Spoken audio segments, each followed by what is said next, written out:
Hi friends, నేను మీ electrician Sunil.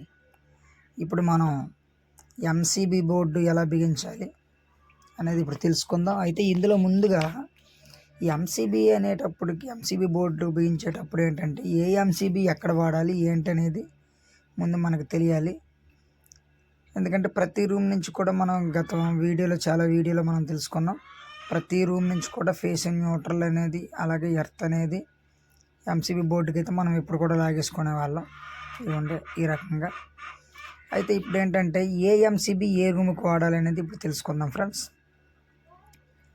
ముఖ్యంగా మనం ఎంసీబీలు వేసేటప్పుడు ఏంటంటే మనకు రూమ్లో లైట్లు ఫ్యాన్లు ఉంటాయి కాబట్టి మ్యాక్సిమం C10 అయితే సరిపోతుంది.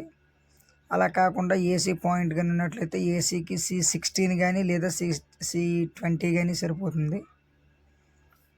అలాగే గ్రేజర్ పాయింట్, ఫ్రిడ్జ్ ఇలాంటివి ఏమైనా ఉన్నప్పుడైతే ఖచ్చితంగా C20 అయితే వేసుకోవాలి. ఓకేనా?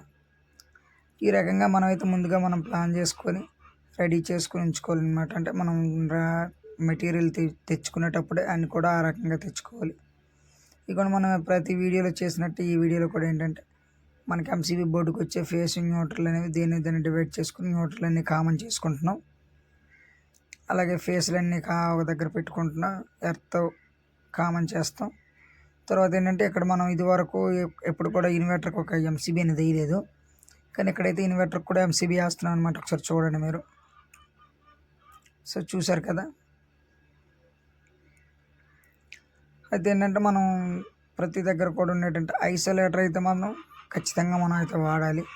అది మనకి ఇదివరకు మెయిన్ స్విచ్ ఎలా వాడేవారమో ఇప్పుడు అలాగా మెయిన్ స్విచ్కి బదులుగా ఐసోలేటర్ అనేది వాడుతున్నాం. అది ఖచ్చితంగా 40 amps ఉంటుంది. తర్వాత ఎంసీబీలు అనేటప్పటికి మనం ఎక్కువగా యూజింగ్లో ఉండేవి అయితే మాత్రం అంటే ఎంసీబీలో బోల్డెన్ టైప్స్ ఉన్నాయి. దాంట్లో మనం అయితే ఎక్కువ వాడుతాం. C6 కానీ, C10 కానీ, C16 కానీ, C20 కానీ, ఈ రకంగా. సో మీరు చూడవచ్చు. ఇదిగోండి ఎంసీబీలు అయితే మనం ఎంసీబీ బోర్డుకి అయితే మనం ఫిట్ చేయడం జరుగుతుంది.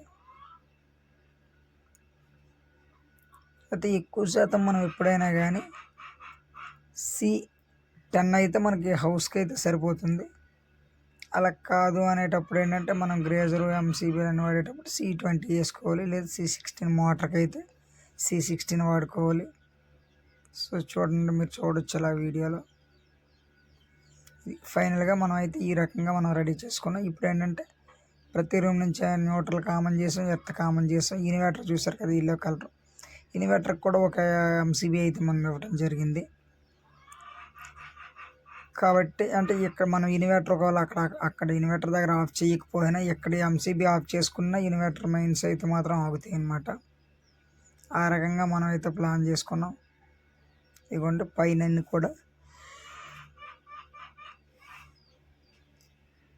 కంట్రోల్లో అయితే ఇచ్చుకున్నాం.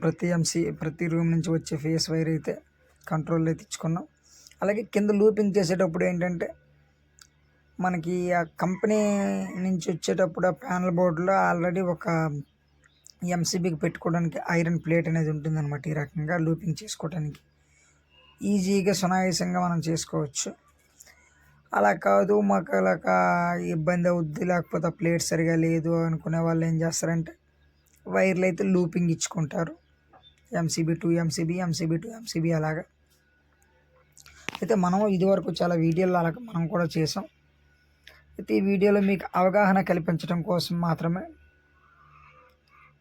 ఈ రకంగా చేయటం జరుగుతుంది. చూసారు కదా. మనం అయితే ముందుగా అన్ని ఎంసీబీలకి కొన్ని ఎంసీబీలకు మాత్రమే వేసాం. చూసారు కదా. అంటే అక్కడికి వచ్చేటప్పటికి ఏంటి ఏసీ ఎంసీబీలు అనేది ఫేస్ డివైడ్ చేసాను అనమాట. అలాగే హౌసెస్కి వచ్చేటప్పటికి అంటే రూమ్లో బెడ్రూము కిచెన్ వదిలేసి బెడ్రూమ్లో అన్నీ కూడా ఒక ఎంసీబీ రెడీ చేసాం. అలాగే కిచెన్కి ఒక ప్లేట్ వేసాం. అంటే కిచెన్కి కూడా కింద లూపింగ్ చేయడం జరిగింది. ఇన్వర్టర్కి వచ్చేటట్టు లూపింగ్ చేయలేదు, ఎందుకంటే ఇన్వర్టర్కి వేరే వైర్ అయితే వేసుకోవడం జరిగింది. చూసారు కదా, ఎల్లో కలర్ టేప్ వేసింది అయితే ఇన్వర్టర్ నుంచి వచ్చే ఫేస్ అనమాట. సో అక్కడి నుంచి అక్కడ